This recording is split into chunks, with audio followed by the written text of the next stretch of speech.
ಇರಟ್ಟ ಇದು ಫೆಬ್ರವರಿ 3, 2023ರಲ್ಲಿ ತೆರೆಕಂಡ ಮಲಯಾಳಂನ ನೈಜ ಘಟನೆ ಆಧಾರಿತ ಕ್ರೈಮ್ ಥ್ರಿಲ್ಲರ್ ಸಿನಿಮಾ. ಮೊದಲಿಗೆ ಈ ಚಿತ್ರದ ನಾಯಕ ಜೋಜು ಜಾರ್ಜ್. ಇವರನ್ನು ಮಲಯಾಳಂನ ಮಾಸ್ ಹೀರೋ ಅಂತ ಕರೆಯೋದ್ರಲ್ಲಿ ತಪ್ಪಿಲ್ಲ. ಇವರು ಮಾಸ್ ಚಿತ್ರಗಳಿಗೆ ಪಕ್ಕಾ ಸೂಟ್ ಆಗೋ ನಟ. ಇವರ ಕೆಲವು ಮಾಸ್ ಚಿತ್ರಗಳಿವೆ, ಅದರ ಬಗ್ಗೆ ಮುಂದೊಂದು ದಿನ ವಿಮರ್ಶೆ ಮಾಡೋಣ.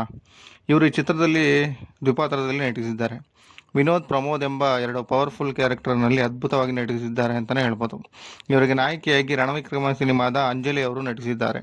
ಸರಿ, ವಿಷಯಕ್ಕೆ ಬರೋಣ. ಈ ಚಿತ್ರದ ಕಥೆ ಏನಂದರೆ, PSI ವಿನೋದ್ ಇವರು ತಮ್ಮ ಪೊಲೀಸ್ ಠಾಣೆಯಲ್ಲೇ ತಮ್ಮ ಪೊಲೀಸ್ ಸಿಬ್ಬಂದಿಗಳ ಸಮ್ಮುಖದಲ್ಲೇ ಸಾವಿಗೀಡಾಗುತ್ತಾರೆ. ಇವರ ಸಾವಿಗೆ ಕಾರಣವೇನಿರಬಹುದು?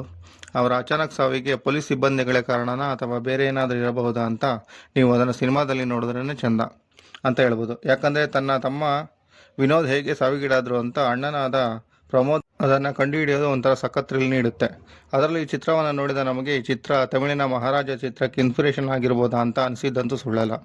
ಆ ಚಿತ್ರ ನೋಡಿದ್ರೆ ನಿಮಗೂ ಹಾಗೆ ಅನಿಸಬಹುದು. ಅದರಲ್ಲೂ ಈ ಚಿತ್ರ ಕ್ಲೈಮ್ಯಾಕ್ಸ್ ಹೇಗಿದೆ ಅಂದರೆ ಯಾರಿಂದಲೂ ಗೆಸ್ ಮಾಡೋಕ್ಕೆ ಸಾಧ್ಯನೇ ಇಲ್ಲ. ಅಷ್ಟು ಚೆನ್ನಾಗಿ ನಿರ್ದೇಶನ ಮಾಡಿದ್ದಾರೆ ರೋಹಿತ್ MG ಕೃಷ್ಣನ್. ನೈಜ ಘಟನೆ ಆಧಾರಿತ ಕಥೆಗಳನ್ನು ನೈಜತೆಯಲ್ಲಿ ತೋರಿಸೋದು ತುಂಬ ಕಷ್ಟ. ಅದನ್ನು ನಿರ್ದೇಶಕರು ಅದ್ಭುತವಾಗಿ ನಿರ್ದೇಶಿಸಿ ತೋರಿಸಿದ್ದಾರೆ ಅಂತಲೇ ಹೇಳ್ಬೋದು. ಈ ಚಿತ್ರದಲ್ಲಿ ನಟಿಸಿರುವ ಪ್ರತಿಯೊಬ್ಬ ಪಾತ್ರಧಾರಿಗಳು ಸಹ ಅವರಿಗೆ ಕೊಟ್ಟ ಪಾತ್ರಗಳನ್ನು ಅಚ್ಚುಕಟ್ಟಾಗಿ ನಿರ್ವಹಿಸಿದ್ದಾರೆ ಅಂತಲೇ ಹೇಳ್ಬೋದು. ಒಟ್ಟಿನಲ್ಲಿ ನನ್ನ ಪ್ರಕಾರ ಇರಟ್ಟ ಸಿನಿಮಾ ಮಲಯಾಳಂನ ಅದ್ಭುತ ಚಿತ್ರ ಅಂತ ಹೇಳ್ತಾ, ಈ ಚಿತ್ರ ನೆಟ್ಫ್ಲಿಕ್ಸ್ನಲ್ಲಿ ಸ್ಟ್ರೀಮ್ ಆಗ್ತಿದೆ, ಮಿಸ್ ಮಾಡದೆ ನೋಡಿ. ಇನ್ನೂ ಹಾಗೆ ನಮ್ಮ ಚಾನಲ್ನ ಯಾರ್ಯಾರು ಸಬ್ಸ್ಕ್ರೈಬ್ ಮಾಡಿಲ್ವೋ ಸಬ್ಸ್ಕ್ರೈಬ್ ಮಾಡಿ, ಸಪೋರ್ಟ್ ಮಾಡಿ. ಧನ್ಯವಾದಗಳು.